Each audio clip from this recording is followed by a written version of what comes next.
selepas 2 tahun kalau you main paper trade, you akan macam bila lah saya boleh nak betul invest duit betul. Sebab memang confirm dah boleh buat duit.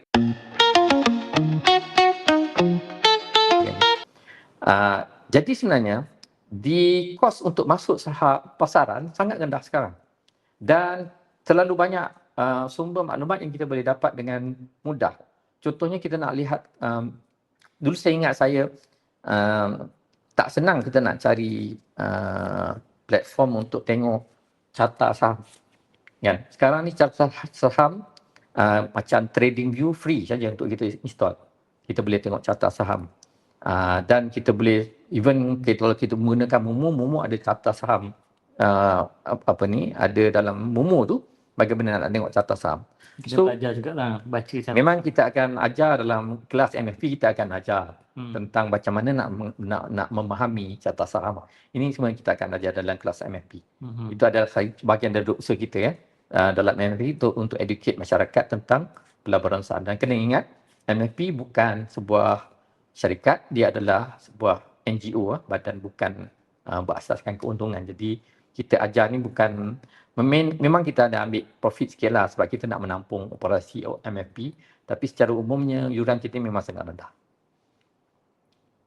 Okey, ada tak mungkin strategi apa untuk orang yang nak mula dengan tips-tips lah, nak mula dengan modal yang rendah ni? Okey, macam mana nak mula dengan modal rendah? Okey, yang pertama, kalau orang tu baru, selalu kita tak advise dia untuk terus melabur menggunakan duit sendiri. Okey, maknanya dia terus pakai duit dia untuk melabur, untuk beli saham. Kita tak nasihatkan begitulah. Apa yang kita nasihatkan ialah untuk you cuba belajar melabur dalam pasaran saham menggunakan apa yang dinamakan sebagai paper trade. Paper trade ni dalam Momo ada, dalam IBKR pun ada. Dua-dua platform ni. Apa dia paper trade? Paper trade ni macam, pernah tak main monopoli? Okey, kita main monopoli, kita diberi duit. Duit tu duit monopoli, bukan duit betul. So kita boleh untung dan kita boleh jadi kaya dengan duit monopoli. Tapi duit monopoli lah. Dan kita boleh bankrupt dengan duit main monopoli, betul kan? Ya, betul. Bankrupt, tapi tak apalah pasal itu duit monopoli. Dia tak masuk jabatan insolvensi lah. Tak masuk jabatan insolvensi. Okay. Dalam kesan saham ni, you boleh buat benda yang sama. Kita diberikan paper trade. Kita boleh mula dengan 1 juta. By default dia akan bagi 1 juta US dollar. Dalam paper trade kan.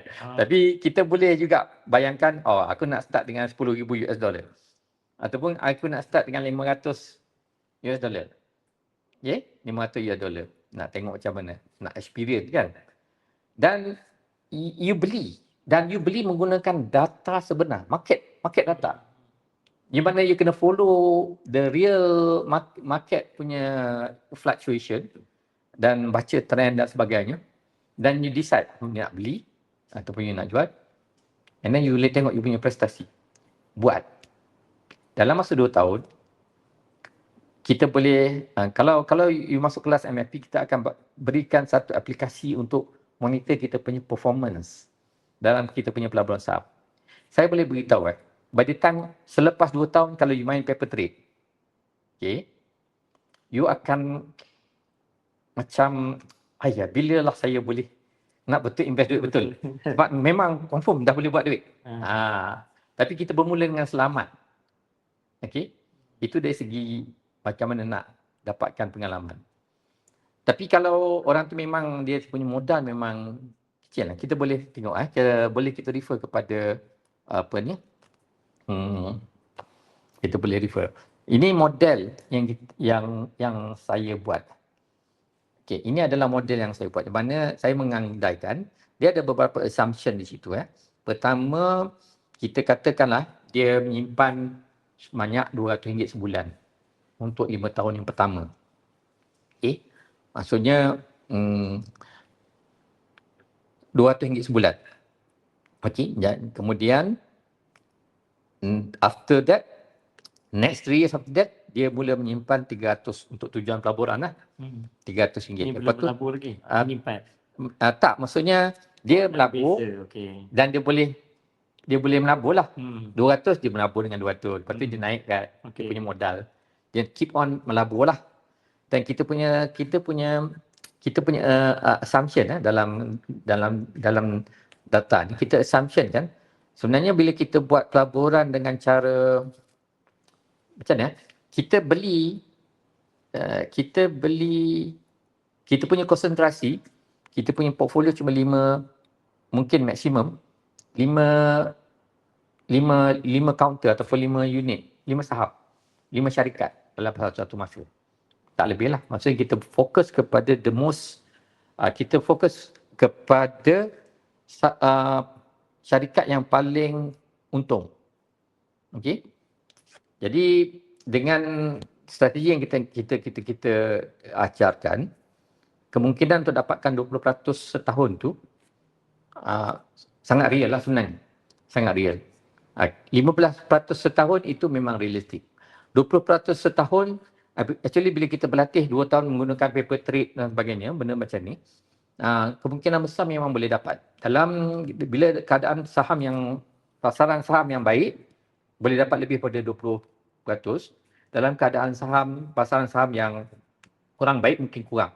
Jadi secara purata 20%. So dalam model ni dia akan tambahlah dia punya simpanan kepada pelaburan kepada 400 hinggalah selepas 15 tahun dia naik kepada 500. Mungkin dengan andaian setelah sekian lama dia bekerja, mungkin dia punya gaji naik. Dia boleh mula menyimpan. Okey. So kita boleh tengok dari segi kalau model begini maksudnya memang dia start dengan very very low punya modal kan. Kita boleh tengok selepas ini efek ni apa yang kita bagi sebagai compounding return lah. Compounding return. Apa maksud kita compounding return? Maksudnya kita biarkan pulangan yang kita dapat dari pelaburan tu kita laburkan balik lah. Kita tak ambil pulangan tu.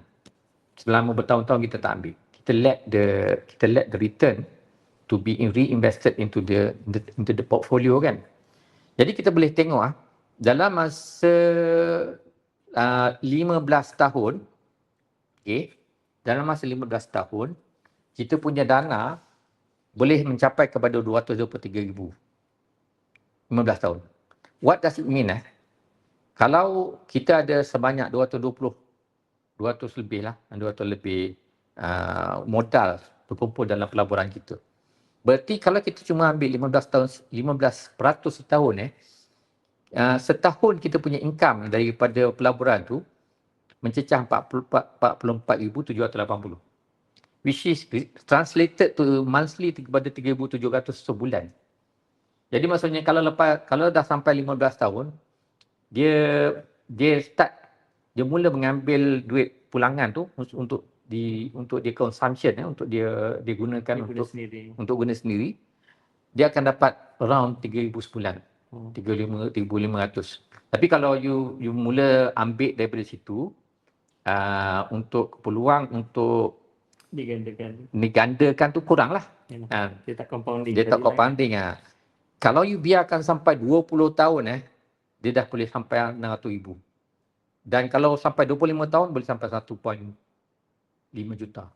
25 tahun. Maksudnya kalau dia bermula daripada 25 tahun, kalau dia bermula daripada umur 30, umur 55 dia ada 1.5 juta. 1.5 juta sebulan 24,000 ringgit sebulan pendapatan dia tanpa bekerja. Lebih tinggi daripada mana-mana kerajaan government servant yang pencen government servant yang mungkin kalau nak sama pun dengan peringkat jurusan dan sebagainya lah. Jadi elok mula awal dia. Memang sangat berbaloi untuk menyimpan saham ni. Lebih awal kita mula lebih baik. Bila kita mula tu kita tidak mula awal. Kita perlu ada satu modal yang lebih tinggi lah kalau kita nak realistic to be about it lah. Tapi of course along the way bila you ada duit contohnya you dapat bonus apa, you can always top up you punya modal dekat dalam you punya pelaburan. Tapi most critical di peringkat awal, you kena belajar strategi pelaburan saham dan masuk dalam pelaburan berlatih menggunakan paper trade sampai kita betul-betul yakin dengan kebolehan kita untuk menjanakan pulangan dalam pasar saham. MFP sebagai sebuah NGO, badan bukan berasaskan keuntungan. Kami bukanlah sebuah syarikat yang memberikan keuntungan. Kami ada satu inisiatif yang kami panggil sebagai kluster literasi keuangan, di mana dalam kluster ini kami cuba memberi pendidikan kepada masyarakat supaya mereka celik keuangan. Jadi antara perkara yang usaha yang kami lakukan adalah memberi pencerahan tentang pelaburan saham yang menjadi satu instrumen perancangan keuangan yang sangat penting kepada masyarakat. Dan kami menawarkan kursus saham yang amat murah berbanding dengan apa yang ada di pasaran. Dan kami masukkan dalam tu perkara-perkara seperti strategi pelaburan, bagaimana untuk menguruskan risiko, dan kita panggil sebagai proses map yang kita boleh anggap sebagai SOP ketika melabur, step by step proses yang membantu kita untuk melabur dengan betul. Perkara yang amat penting dalam pelaburan ni ialah kita tidak boleh mengikut perasaan. Kita tidak boleh terlalu tamak dan kita tidak boleh terlalu relax, ya. Dan bila kita ada SOP, kita ada proses map, kita cuma perlu ikut step by step tanpa kita beremosi dalam melabur. Kerana inilah dua perkara yang menjadi musuh utama dalam pelaburan. Satu, emosi. Yang keduanya, tamak. Yang ketiganya, kalau saya boleh tambah, adalah pengurusan risiko yang baik. Jadi boleh mendaftar kelas MFP dan kita akan adakan beberapa kali sepanjang tahun ini, insya-Allah.